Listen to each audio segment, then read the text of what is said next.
I wanted to change my life.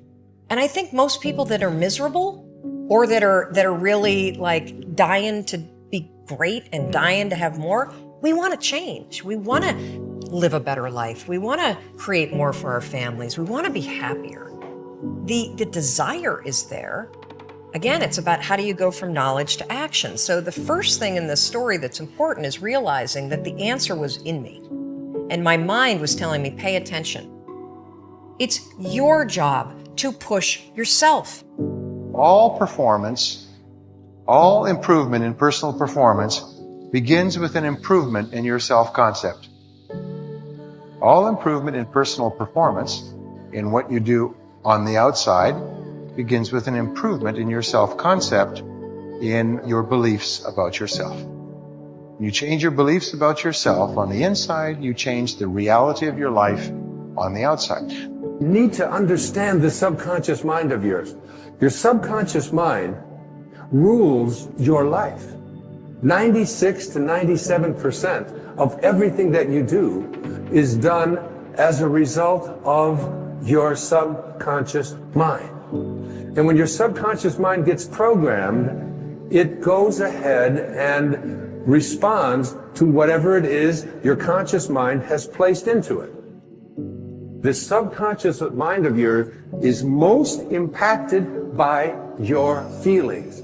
A change of feeling is a change of destiny. Your perception of your world is what controls your genes. And if you're not feeling well, the issue is you don't have to change your biology, you just have to change your perception. And this will then give you your power back. And this is what we have to recognize. We're not victims of biology, we are masters of our biology. It is our attitude toward life which will determine life's attitude toward us. Let's face the fact honestly that we shape our own lives, and the shapes of them will be determined by our attitudes.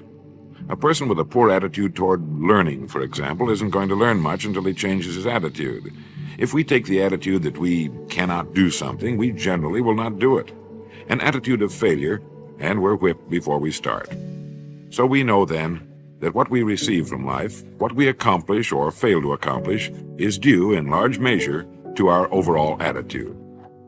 Do you know when a person improves their self-image, they change their entire life? Their income changes, their relationship changes, their health changes. Do you know how you do that?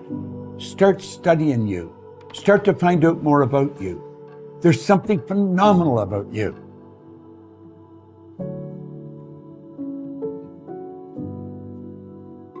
The idea that your thoughts create, that's powerful. Most people don't even know that. Most people lead lives, as Thoreau said, of quiet desperation. And so they're living to their grave as a victim. They don't know that they have power. They don't know that they have choice. They don't know that they can set an intention and actually move in the direction of it, which is the basics of the law of attraction. As Emerson said, you become what you think about most of the time. Earl Nightingale, in his Strangest Secret of Success, simply said that you become what you think about all day long. So what we have found is that our outer world is merely a reflection or corresponds with our inner world. In computer language, they have an expression, GIGO, which means garbage in, garbage out. But it also means good in, good out. Now, if the human being was like an animal, and that we were programmed permanently and could never change our instincts and our responses, then we would have no hope. But the good news is that everything that we have learned, we can unlearn. That everything that has been programmed into us can be deprogrammed and can be overridden with new programming. And we say, number one, your self-concept is the master program of your subconscious mind. It's the master program. Your self-concept is your operating system. Everything that you produce on the outside is determined, modified, affected in some way by your self-concept. You cannot change what is being produced on the outside without changing your operating system. So that's the first thing we know. Second, we say you always perform on the outside based on how you think on the inside. You always perform on the outside based on how you think on the inside. My whole thing is, I'm constantly reminding people, there is only one enemy in your life, that's you. If you fix this one person, everything is fine with you. Yes or no? You have only one enemy, that's yourself. If you fix this one person, this is a wonderful life. Getting control of your mind, taking charge of your consciousness is a way of overcoming those limitations. There are many different ways to take this control back in your life. And one of them is the ability to, like in yoga, for example, to be the master of your mind and not let it run the monkey mind. Let it run. No, I want this. Don't let this other one go. When you have an idea, you have to take action. I even say it's your job. So learning that your mind creates, that's powerful. But you also learn that your body has to have the follow through, and you have to take action to co-create what you want to manifest. Ask yourself, what beliefs and perceptions about you and your life have you been unconsciously agreeing to that you'd have to change in order to create this new state of being? This is a question that requires some thought because, as I said, with many of these beliefs, we aren't even aware that we believe them. Often, we accept certain cues from our environment that then prime us to accept certain beliefs, which may or may not be true. Either way, the moment we accept the belief, it has an effect not only on our performance, but also on the choices we make. In the study about the women taking the math test who first read fake research reports about men being better than women in math, those who'd read that the advantage was due to genetics scored lower than those who'd read that the advantage was due to stereotyping. Although both reports were false, men are no better at math than women. The women in the group who'd read that they had a genetic disadvantage believed what they'd read and then scored lower. It was the same with the white men who were told that Asians score slightly better than whites on a test they were about to take. In both cases, when the students were primed to unconsciously believe they wouldn't score as well, they in fact didn't, even though what they were told was totally false. With this in mind, take a look at this list of some common limiting beliefs and see which ones you may be harboring without being fully aware that you're doing so. I'm not good at math. I'm shy. I'm short-tempered. I'm not smart or creative. I'm a lot like my parents. Men shouldn't cry or be vulnerable. I can't find a partner. Women are lesser than men. My race or culture is superior. Life is serious. Life is difficult and no one cares. I'm never going to be a success. I have to work hard to make it in life. Nothing good ever happens to me. I'm not a lucky person.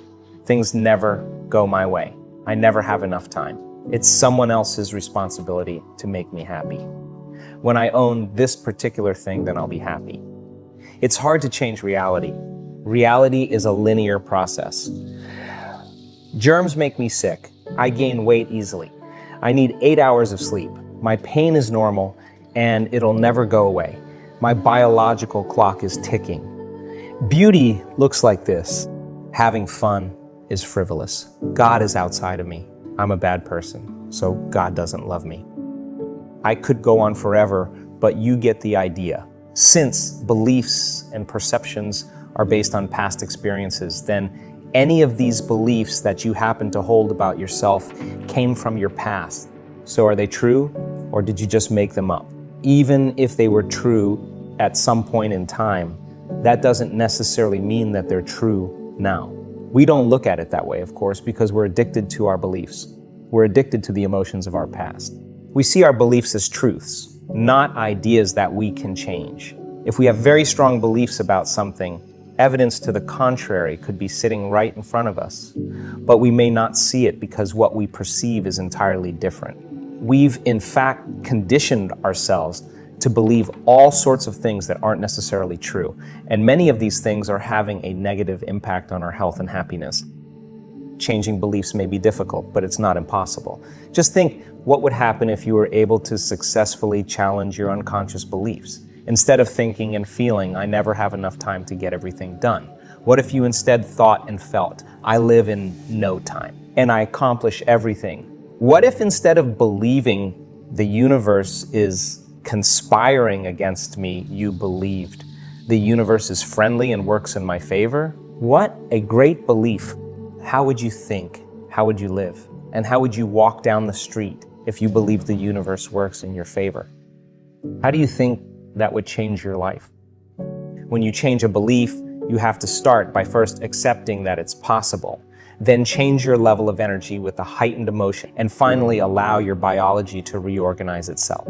It's not necessary to think about how that biological reorganization will happen or when it's going to happen. That's the analytical mind at work, which pulls you back into a beta brain wave state and makes you less suggestible. Instead, you just have to make a decision that has finality, and once the amplitude or energy of that decision becomes greater than the hardwired programs in your brain and the emotional addiction in your body, then you are greater than your past. Your body will respond to a new mind, and you can affect real change. You already know how to do this. Think about a time in your past when you made up your mind to change something about yourself or your life. If you recall, a moment came when you probably said to yourself, I don't care how I feel. It doesn't matter what's going on in my life, and I'm not concerned how long it will take. I'm going to do this. Instantly, you got goosebumps. That's because you moved into an altered state of being. The moment you felt that energy, you were sending your body new information. You felt inspired and you came out of your familiar resting state. That's because by thought alone, your body moved from living in the same past to living a new future. In reality, your body was no longer the mind. You were the mind. You were changing a belief. So it makes sense that we should concentrate not merely on avoiding negative emotions like fear and anger, but also on consciously cultivating heartfelt, positive emotions such as gratitude, joy, excitement, enthusiasm, fascination, awe, inspiration, wonder, trust, appreciation, kindness, compassion, and empowerment to give us every advantage in maximizing our health. Studies show that getting in touch with positive, expansive emotions like kindness and compassion, emotions that are our birthright, by the way, tends to release a different neuropeptide called oxytocin, which naturally shuts off the receptors in the amygdala, the part of the brain that generates fear and anxiety. With fear out of the way, we can feel infinitely more trust, forgiveness, and love. We move from being selfish to selfless. And as we embody this new state of being, our neurocircuitry opens the door to endless possibilities that we never could have even imagined before, because now we're not expending all our energy trying to figure out how to survive. Scientists are finding areas in the body, like the intestines, the immune system, the liver, and the heart, as well as many other organs that contain receptor sites for oxytocin. These organs are highly responsive to oxytocin's major healing effect, which has been linked to growing more blood vessels in the heart, stimulating immune function, increasing gastric motility, and normalizing blood sugar levels. The frontal lobe is our ally in mental rehearsal. That's true because, as we established earlier, the frontal lobe helps us unplug from the body, the environment, and time. The three main focuses of someone who's living in survival mode. It helps us get past ourselves to a state of pure consciousness where we have no ego. In this new state, as we envision what we desire, our hearts are more open and positive emotion can flood through us, so that now the loop of feeling what we're thinking and thinking, what we're feeling is finally working in our favor. The selfish mindset we were in when we were in survival mode no longer exists because the energy we channeled towards survival needs has now been freed up for us to create. It's as though someone paid our rent or mortgage payment for the month so that we have extra cash to play with. Now we can understand exactly why it is that if we hold a clear intention of a new future, marry it to a state of expansive, elevated emotion, and repeat that over and over until we've created a new state of mind and a new state of being, these thoughts will seem more real to us than our previous limited view of reality. We're finally free. And once we truly embrace that emotion, we can more easily fall in love with the possibility that we've been envisioning. The symphony conductor, frontal lobe, feels like a kid in a candy store, excitedly and joyfully seeing all sorts of creative possibilities for new neural connections that can combine to form new neural nets. And as the conductor unplugs us from the old state of being and switches on the circuits in this new state of being, our neurochemicals begin delivering new messages to our cells, which are now prepared to make epigenetic changes that signal new genes in new, empowering ways. And because we've used heightened emotions to make it seem as though it's already happened, we're signaling the gene ahead of the environment. Now we're no longer waiting for the change and hoping for the change. We are the change. The foundation of all religions and philosophy and all success is that you become what you think about most of the time. Is all the previous thoughts in your life have led to a very complex program in your mental computer, sort of like a GPS system that guides you and directs you every minute of every day.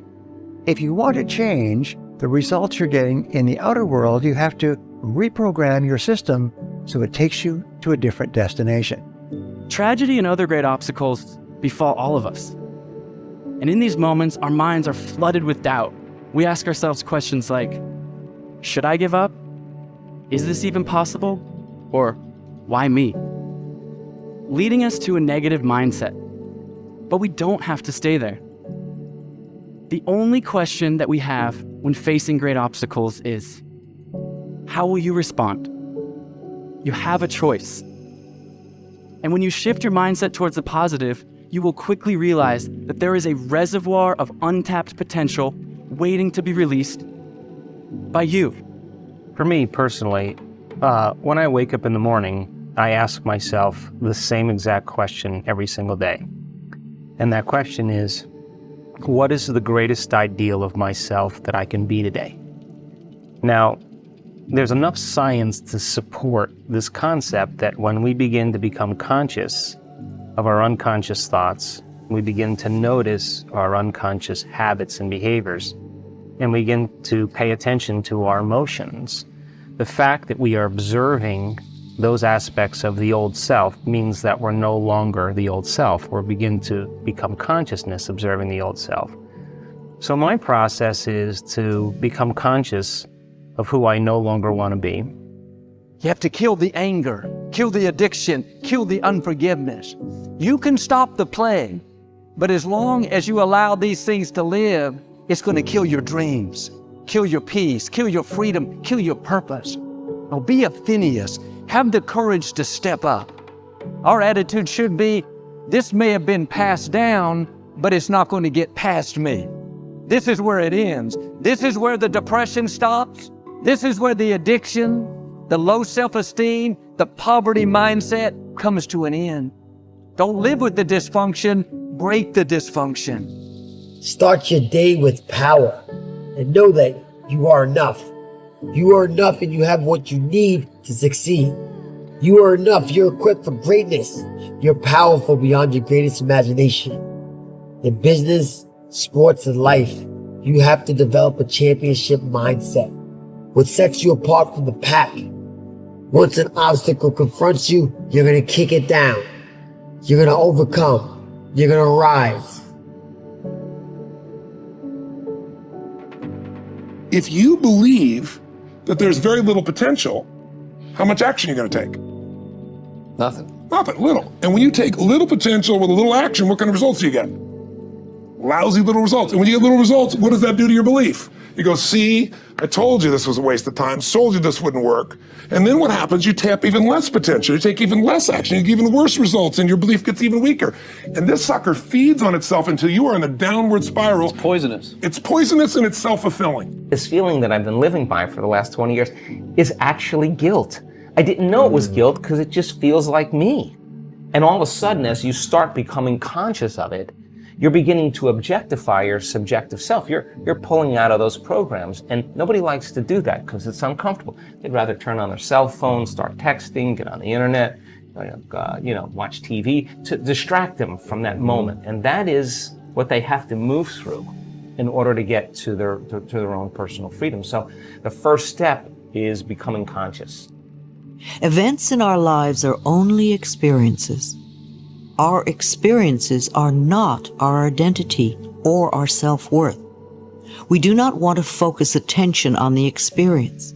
For instance, we do not want to say, I am a failure, but rather, I have had the experience of failure, and I am now in recovery. Growth is changing the way we look at things. Life is a learning process. We are here to learn and grow. Not knowing is not a crime. Not knowing is simply ignorance or lack of understanding. So we don't want to judge ourselves or others for not knowing. Life will always be larger than our ability to grasp it. We are all in a process of learning, growing, and gaining more understanding. Yet we will never know it all. Decide on what behaviors or actions or unconscious habits you have to change. How do you talk? Do you complain? Do you blame? Do you make excuses? Do you feel sorry for yourself? Just become so conscious of those behaviors that you'll never go unconscious again. And lastly, you have to decide what emotions no longer belong in your future. That means if you want to be wealthy, you can't take lack. If you want to be healthy, you can't take insecurity or fear. You got to begin to condition your body to a new mind. Most people try to create a new personal reality as the same personality, and it doesn't work. We literally have to become someone else. In other words, thoughts are the language of the brain, and feelings are the language of the body. And how you think and how you feel creates a state of being. So most people have experiences in their life that brand them emotionally. They feel fear, they feel anger, they feel bitterness, they feel frustration, they feel insecurity, and those emotions then become part of their identity. So once they think certain thoughts that turn on certain circuits in their brain that are equal to their insecurity, and then they feel insecure. The moment they feel insecure, they think more insecure thoughts, which makes more chemicals for them to feel insecure. And the repetition of that cycle over time conditions the body to subconsciously become the mind of insecurity. So then the person says, I am insecure. And whenever you say, I am anything, you're commanding your mind and body towards a destiny. So then most people's biology is, for the most part, their past. And so if you're not being defined by the vision of the future, some new possibility in your life, you're only left with the old circuitry in your brain and the old emotions of the past. So the question then is, can you believe in a future that you can't see or experience with your senses yet, but you've thought about enough times in your mind that your brain is literally changed to look like the experience has already occurred? Now, the latest research in neuroscience says you can change your brain just by thinking. So then as you begin to think about a new possibility and your brain begins to fire in new sequences and new patterns and new combinations, and you begin to plan your behaviors and you begin to review in your mind, mentally rehearse who you're going to be in your life. The mere action of mental rehearsal begins to install the neurological circuits in your brain. Now, your brain is no longer a record of the past. Now, it's in fact a map to the future. And if you were then to begin to emotionally embrace your future before it's made manifest. In other words, you're not waiting for your healing to feel wholeness. You're not waiting for your new relationship to feel love. You're not waiting for the mystical moment to feel awe. You're not waiting for your success to feel empowered. That's the old model of reality, of cause and effect.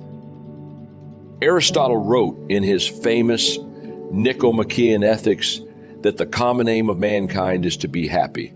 However, each person defines happiness. One thing we know is that the more confident and the better we feel about ourselves, the happier we are, and the more effective we seem to be in everything we do. Self-confidence, however, is really a state of mind based on your belief systems. Belief or faith enables you to act boldly in the face of uncertainty. Confidence enables you to face changes and difficulties and unexpected setbacks with calmness and clarity, and allows you to respond more effectively under any circumstances. The law of belief, an important corollary of the law of cause and effect, says that your beliefs become your realities. You do not believe what you see, but you see what you believe. William James of Harvard said that belief creates the actual fact. In the Bible, it says, according to your belief, it is done unto you. If you believe strongly enough and confidently enough, your outer world will tend to conform to a pattern consistent with these beliefs. In fact, your world today is largely an out-picturing of your innermost beliefs and convictions. You behave on the outside based on your beliefs on the inside. You see the world around you based on your beliefs about reality, regardless of whether they are correct. How can you determine your true beliefs? Simple. You can tell what you really believe by observing what you do and what you don't do. You can tell what you believe by listening to your opinions, your conversations, and by noting your decisions. When you truly believe yourself to be an exceptional human being, possessed of remarkable capabilities, you will walk and talk and act that way, and your inner convictions will become your outer realities. As the Bible says, all things are possible to him that believeth. The law of incremental improvement is your key to an unlimited future of success, prosperity, and self-confidence. It doesn't matter where you are starting from. All that matters is where you are going. As Theodore Roosevelt said, do what you can with what you have, where you are. By applying the law of incremental improvement to yourself and your work, you can begin moving upward toward joining the great ones in your field. If you are doing what you love to do and you are doing it with all your heart by engaging in continuous personal and professional improvement, you can begin to move forward at such a rapid rate that it will astonish you. There is one small problem that you need to deal with before you become one of the best in your field. Most of us grow up with feelings of inferiority and inadequacy. Because of low self-esteem and selling ourselves short, many of us never even think about becoming excellent at our work. It never even occurs to us that we have the ability to learn anything we need to learn, to be able to do an outstanding job at anything we put our minds to. The fact is that, generally speaking, you have the capability to excel at anything that is really important to you. If anyone else has achieved a high level of competence in your field, then so can you. All you have to do is to do the same things over and over until sooner or later you get the same results that they have. If you want to enjoy self-confidence on the outside, you must practice complete integrity on the inside. The foundation of self-confidence is for you to live your life consistent with your innermost values and principles while thinking and acting in harmony with your highest aspirations. Men and women with the most rock-solid self-confidence are those who are absolutely clear about what it is they believe to be right and good and worthwhile, and who live their lives consistent with these values. Everything they do or say is an expression of their innermost conviction. Your whole world can fall down around you, but as long as you know that you are doing the right thing, you will have a deep inner sense of calm that will manifest itself in an attitude of confidence and self-assurance in any situation. You will have many ups and downs in life, but what is most important is that you remain true to yourself. Your true values are only expressed in your actions, in what you do. You can tell what you truly believe by observing what you do in any situation in which you have to make a choice, especially when you are under stress and pulled in two directions at once with opposing demands or responsibilities. This is when your true values are revealed. The action that you take in any given situation will tell you which of your values is uppermost or whether you have any values at all. It is not what you say, hope, wish, or intend, but only what you do that counts. Your choices of the actions you take tell you unerringly who you really are. You can develop within yourself a superb set of values by acting as though you already had those values. You can develop integrity and courage and compassion and confidence by behaving as though you already had these qualities. The more you act the part, especially when you demonstrate these qualities under stress or when you feel like doing or saying something else, the more rapidly these qualities become a permanent part of your mental makeup. The more you practice good values, the more rapidly you become a truly superior person. The keys to developing the unshakable self-confidence that will make everything else possible for you are self-control, self-mastery, and self-discipline. Self-confidence can come directly by behaving in a self-confident manner. But more often it comes indirectly by doing and saying the things and practicing the behaviors that lead to self-confidence. The most important self-development behavior is living consistently with your highest values at every opportunity. Appreciate how special you are. There will never be anyone exactly like you. You were given special gifts and talents to share with the world. And even though everybody has special gifts and talents, nobody will use theirs quite the same way you do. You have a way of being in the world and a perspective that's unique to you. You are the only one who thinks your thoughts the way you think them. You have created your own unique reality and are living your life according to your own unique path. You are the only you that will ever be. You're kind of a big deal.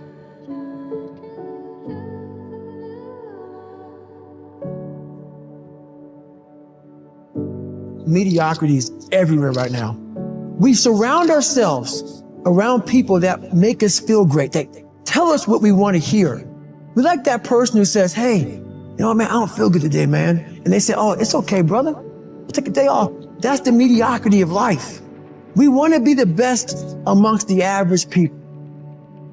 Let's say there's 10 people in this room and we're all mediocre, but I'm the best of the mediocre people. I now think I'm great.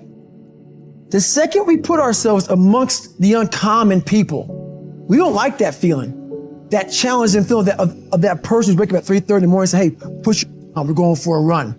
We don't like that challenge. We don't want like this. Hey man, no, bro, get your on, man. Stop being a punk. We don't want that in our lives. People wonder, how do you stay hungry all the time?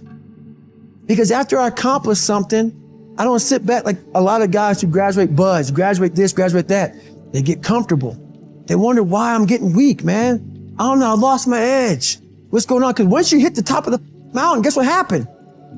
I'm good. I'm good. So you wonder why you're falling down now. Because once you reach the top of the mountain, you got to build another one. That's mediocrity. There's a lot of people in mediocrity who have a nice resume. You have to embrace what makes you different. It takes time. To do anything in life takes time and hours, patience, and work. So I like to tell people to go back to their earliest childhood memories of things that really excited them before they got mixed up with parents, teachers, and all that. You declare, this is who I am now. Whoever showed up before this day, instead, moving forward, this is me. From now on, this is me. These are my new standards, and I will not settle for anything less than this new standard. You are strong enough to say no. And it's not because you are disciplined, but because that is not who you are anymore. Discipline requires mental strength, and you may well have that. But when you change your identity, you don't need mental strength. When you change how you see yourself, you don't need mental strength. You just act like the person you know you are. This is your new identity. And who you are is more important than all of those insignificant distractions. You have to change how you see yourself. You are no longer someone who waits for things to change. You are someone who gets out there and makes change happen. There is no passion to be found playing small and settling for a life that's less than the one you're capable of living. You have to believe that something different can happen. The first step before anybody else in the world believes it is you have to believe it. He who says he can and he who says he can't are both usually right. Only those who risk going too far can possibly find out how far one can go. All of us will be successful in life if we don't quit. There's somebody thinking, I can't do this. Somebody else is doing it. Somebody else is doing it. There are people going and buying cars, cash, so they don't have a note. They don't have that thing over them. And you looking like, how in the world can I do that? I don't know, but they doing it. There are people who are traveling and leaving and going away for 3 months. And you like, I can't take a vacation. They taking it. Why can't you? Human like they are. Listen to me. All men are created equal. Some work harder. Some get up at 2:30 in the morning. Are you here? All of us are created equal. Some of us just grind. Some of us don't make excuses. Some of us don't surrender. Some of us don't give up and give in. What we do with the pressure is we say, I gotta take it, and I gotta take it to another level. I'm telling you, you can live. And I'm not telling you something that I read in a book while I had 2 parents. Something I read in a book when my parents were upper middle class. Something I read in a book. My mama was 17 years old when she got pregnant. I had no advantages. But I woke up one day and realized all men are created equal. I don't need none. I'm my advantage. Tragedy and trials come to everybody. Only the strong survive. I know what it is to walk the floor and you don't know how you're going to make it when people no longer believe in you and you are all you got. And you got to say to yourself, sometimes with tears in your eyes, it's possible. In spite of this, it's possible I can make it again. When life knocks you down, sometimes you have to take 2 steps backwards to go forward. It's possible. Push through. Can't nobody do what you do, like you do what you do, when you do what you do. So get your head up and regain your confidence. Don't let nobody stop you from being the best version of you. You are the one. So get your mind right, get your head up, and do what you gotta do. And you already know, when the mind is right, our grind is right. The motto for today is do it anyway. I know you don't feel like it, but action sparks motivation. So I need you to trick yourself. Sometimes you gotta trick yourself. Give yourself 2 minutes, just get started. And I promise you that 2 minutes will turn into 3, 3 will turn into 5, 5 will turn into 10. And before you know it, you got the job done. And you are so proud of yourself. So today, do it anyway. Action sparks motivation. Once you get started, you will get it done. And I promise you, you will feel so good about yourself. Do it anyway. This is a great day to win. Let's go. Anytime you are consciously making an effort to improve yourself, you are participating in personal development. The importance of personal growth cannot be understated, as it allows individuals to become the best versions of themselves, giving them the skills and confidence necessary to navigate any situation. Personal development doesn't only refer to improving the personal aspects of our lives, however. It also applies to professional development and the steps you can take to further your career and your knowledge to become a more well-rounded, productive employee. This could mean hitting a huge business milestone, getting the promotion you've worked for, or taking steps to sharpen your skill set. Personal development can help you embrace your full potential and improve your quality of life. As a result of personal development, your life's biggest dreams and aspirations can come true, and you'll have the skills to thrive in any scenario. Motivating yourself to be the best version that you can be is easier said than done. However, personal development can provide a clear path to a happier and more fulfilled life. To start your path toward personal development, consider the following approach. You'll want to start by creating a personal vision. Even if this step is completed for fun, it can help you envision where you want to be both personally and professionally in 1 month, 6 months, 1 year, etc. Setting targets for yourself can keep you motivated and on track.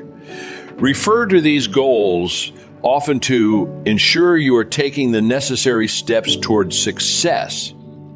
You can create separate personal development goals for your professional career and your personal life, although there may be some overlapping between the two areas. Some skills that can facilitate personal growth include communication, work ethic, leadership, organization, problem solving, confidence, and integrity, just to name a few. Once you have started the improvement process, make sure to keep track of how your progress is going. Keeping some sort of written record of your goals, the steps you're taking to get there, and any roadblocks can help further motivate you to become better. After a few weeks have passed, don't be afraid to reevaluate and readjust your goals to better align with your strides and development. Life is full of unexpected circumstances and surprises that may have an impact on your goals or your pacing. Learn to embrace these changes and go with the flow instead of becoming frustrated when a situation doesn't play out how you expected. Staying motivated both personally and professionally doesn't come naturally for everyone. Even those who are particularly skilled at finding motivation often may need to refer to their personal development goals to stay on track. A quick review of your personal development goals can reignite your fire and motivate you to be better. Another benefit of personal development is that it allows you to reflect on your strengths, oftentimes highlighting and unearthing some skills you didn't realize you have.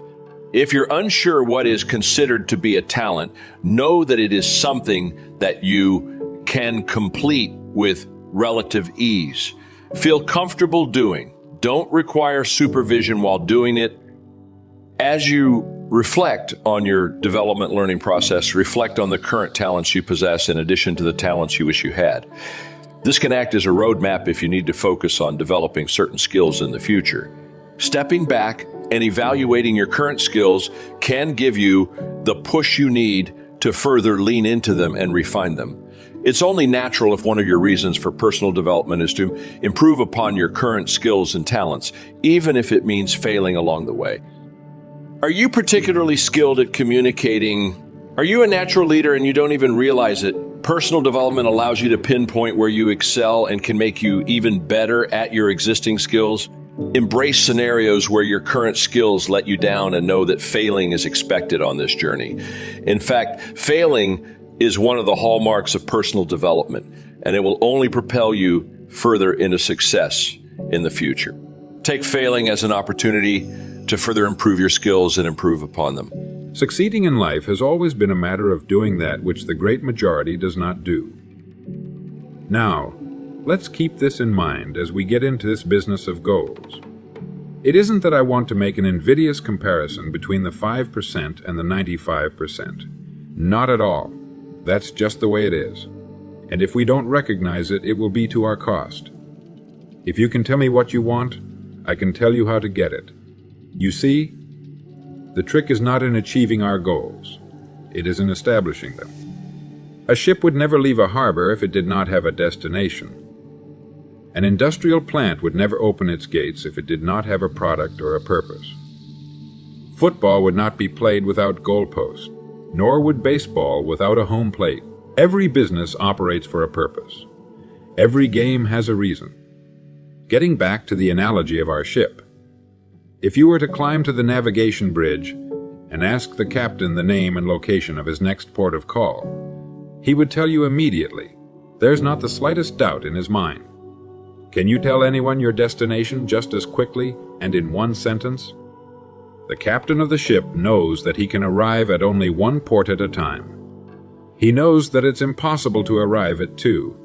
Do you know that? He also knows that his destination will be invisible for fully 99% of his voyage. But he knows it's there and that he'll reach it, barring an unforeseen catastrophe, if he will just keep doing certain things a certain way every day. One fine morning, his destination will appear on the horizon. He'll sail into port, his voyage successfully completed.